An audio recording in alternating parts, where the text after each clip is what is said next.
बिस्मिल्लाहिर्रहमानिर्रहीम। अस्सलामु अलैकुम वरहमतुल्लाहि वबरकातुहू। अल्लाहुम्मा सल्लि अला मुहम्मद व अला आलि मुहम्मद।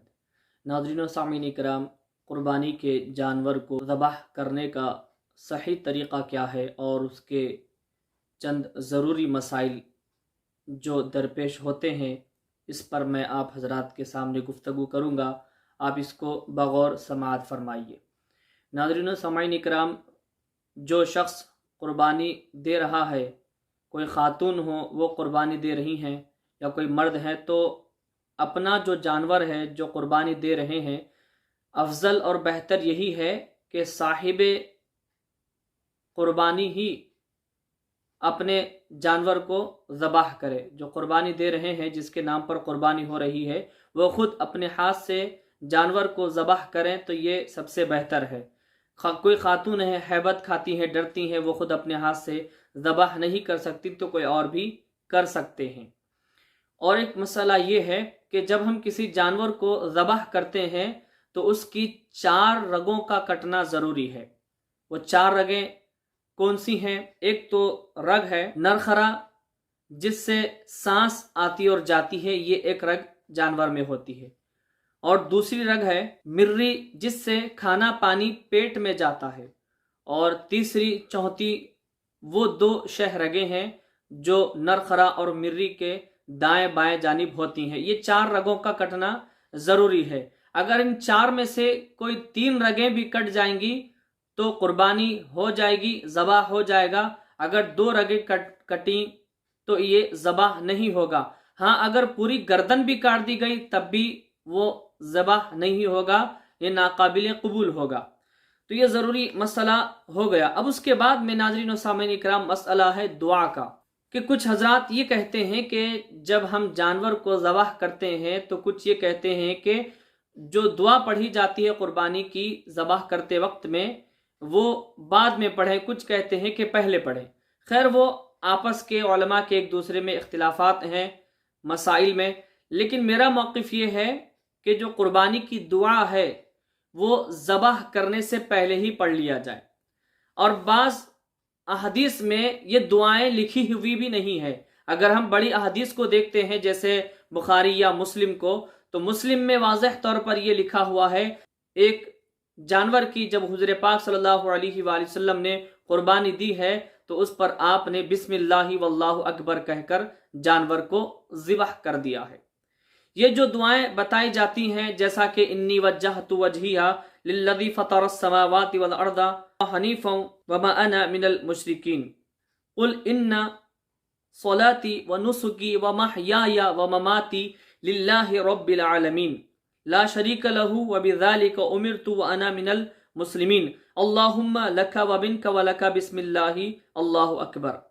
ये दुआएं फिर उसके बाद कहा जाता है कि ये पढ़े, अल्लाहुम्मा तक़ब्बल मिन्नी कमा तक़ब्बलता मिन हबीबिका मुहम्मदिन सल्लल्लाहु अलैहि वसल्लम व खलीलिका इब्राहीम अलैहिस्सलाम।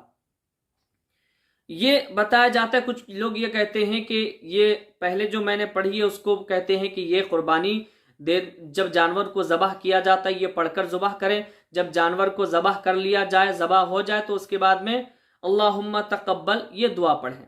लेकिन मैं ये कहता हूँ कि मेरा जो मौक़िफ़ है और जो मेरा इल्म है, जो मेरी तहक़ीक़ है, कि अब देखें यहाँ पर एक बहुत बड़ी दुआ है, लेकिन बाज़ किताबों में इतनी बड़ी दुआ नहीं है, बल्कि बाज़ किताबों में दुआ क्या बयान की गई है कि इन्नी वज्जहतु वजहिया लिल्लज़ी फ़तरस समावाति वल अर्दा हनीफ़न व मा अना मिनल मुशरिकीन। बस यहाँ तक है। ये होने के बाद फिर यह दुआ पढ़ें, अल्लाहुम्मा तक़ब्बल मिन्नी हाज़िहिल उज़हिय्यता कमा तक़ब्बलता मिन खलीलिका सय्यदना इब्राहीम अलैहिस्सलाम व हबीबिका सय्यदना व मौलाना मुहम्मदिन सल्लल्लाहु अलैहि वसल्लम। ये दुआ फिर उसके बाद में बिस्मिल्लाहि अल्लाहु अकबर कह के जानवर को ज़बाह कर दिया जाए। अब ये दुआ वो है जो अपनी जानिब से ज़बाह कर रहा है, ज़बाह करने वाला अपनी जानिब से कर रहा है, तो यहाँ पर वो कहे अल्लाहुम्मा तक़ब्बल मिन्नी, ये कहे। लेकिन अगर किसी और के नाम से हम ज़बाह कर रहे हैं तो यहाँ मिन्नी की बजाय मिन कहें, जैसा कि अल्लाहुम्मा तक़ब्बल मिन।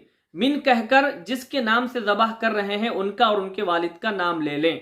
اب رہی بات یہ کہ ہم کسی بڑے جانور کو ذبح کر رہے ہیں جس میں 7 حصے ہوتے ہیں، تو اس میں کیسا کریں گے؟ تو ہم جب بڑے جانور کو ذبح کریں گے جس میں 7 حصے ہوتے ہیں تو یہی دعا پڑھیں گے، کوئی فرق نہیں ہے، یہی دعا پڑھیں گے۔ دعا پڑھنے کے بعد جہاں پر اللہم تقبل من کہنے کے بعد جتنے لوگوں کے نام ہیں ان سب کے نام لیں، ان سب کے نام لے کر ایک ہی ساتھ یہ دعا پڑھ کر اللہم تقبل من یہ کہہ کر سارے جتنے لوگ وہ 7 حصے جس کے ان سب کے نام لے لیں، ان سب کے نام لے کر پھر کہیں اللہم تقبل من، ان 7 کے نام لے کر کہیں هذه الاضحیۃ کما تقبلت من خلیلک سیدنا ابراہیم علیہ السلام و حبیبک سیدنا و مولانا محمد صلی اللہ علیہ وآلہ وسلم۔ بسم اللہ اللہ اکبر کہہ کے آپ جانور کو ذبح کر دیں۔ اب کچھ یہ ہوتے ہیں کم علم حضرات کہ نہیں ایسے ہی کرنا ہے، ایسے ہی کیا جائے تو صحیح ہے، ایسا نہیں کیا جائے گا، ایسا کیا جائے گا تو غلط ہو جائے گا، اپنی ہی بات کو منوانے پر اڑے رہتے ہیں، تو یہ جہالت ہے۔ اختلافات اپنی جگہ ہیں، علماء کے اختلافات ہو سکتے ہیں، کوئی کسی کی بات پر عمل کرنا چاہتا ہے تو کوئی کسی کی بات پر عمل کرنا چاہتا ہے، تو جس کو جو مسئلہ صحیح لگے، جس کا موقف کسی کو اچھا لگے تو اس پر عمل کریں، بہتر رہے گا۔ لڑائی جھگڑے سے کوئی فائدہ نہیں، انتشار ہوگا مزید۔ اختلاف ہو تو مخالفت نہیں کرنے چاہیے، اختلاف علمی دائرے میں رہ کر کیا جانا چاہیے۔ تو یہ چیزیں ہیں، اس کو مد نظر رکھیں، یہ ضروری مسائل تھے جو آپ تک پہنچانا ضروری تھا۔ اور جانور کو قبلے کی طرف رکھیں، اور جو قربانی دے رہے ہیں وہ ذبح کرنے والا مسلمان رہنا ضروری ہے، عاقل رہنا ضروری ہے، اور ہوش میں رہنا ضروری ہے۔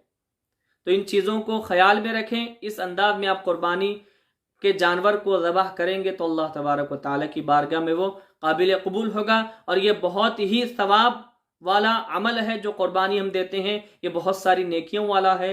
اور ایک بات یاد رکھیں کہ قربانی جو ہم دیتے ہیں وہ 3 دن تک دے سکتے ہیں، اور سب سے افضل یہ ہے کہ عید کے دن دیا جائے، 10 ذو الحجہ کو 1 دن، اور 11 ذو الحجہ کو 2 دن، اور 12 ذو الحجہ کو 3 دن تک ہم قربانی دے سکتے ہیں۔ افضل دن کون سا ہے؟ عید کے دن دینا۔ اب رہی بات کہ 3 دن دے سکتے ہیں کب؟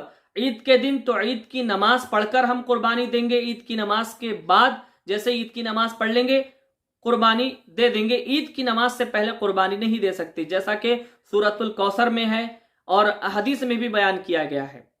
سورۃ الکوثر میں یہ ہے فَصَلِّ لِرَبِّكَ وَانْحَرْ، بس اپنے رب کے لیے نماز پڑھیں اور نہر کریں، یعنی قربانی دے۔ تو پہلے نماز کا ذکر بعد میں قربانی کا۔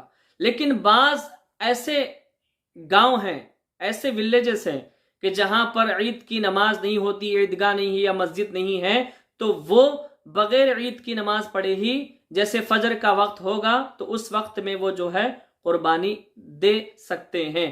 اب رہی بات یہ کہ 3 دنوں میں کب کب قربانی دے سکتے ہیں، کیا وقت رہے گا اس کا؟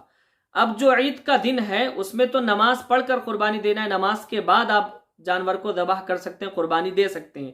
لیکن اب باقی کے دوسرے دن، اور پہلا دن بھی یہ ہے کہ آپ عصر کی نماز کے بعد مغرب کی نماز سے پہلے تک، صبح عید کا دن نماز پڑھنے کے بعد سے مغرب کی نماز سے پہلے قربانی دے سکتے ہیں، قبول ہوگی۔ اگر رات ہو گئی مغرب کی نماز کے بعد اگر آپ جانور کو ذبح کریں گے تو یہ آپ کی قربانی مکروہ کہلائے گی۔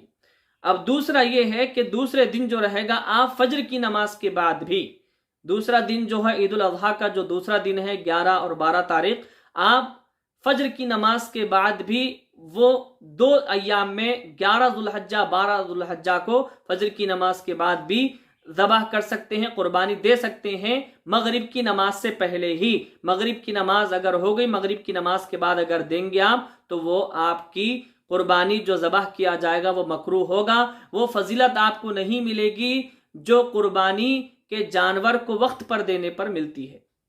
اللہ تبارک و تعالیٰ کی بارگاہ میں دعا کرتے ہیں کہ مولا تعالیٰ جو کہا سنا اس پر عمل کرنے کی توفیق عطا فرمائے، آمین ثم آمین بجاہ النبی سید المرسلین طہ و یاسین۔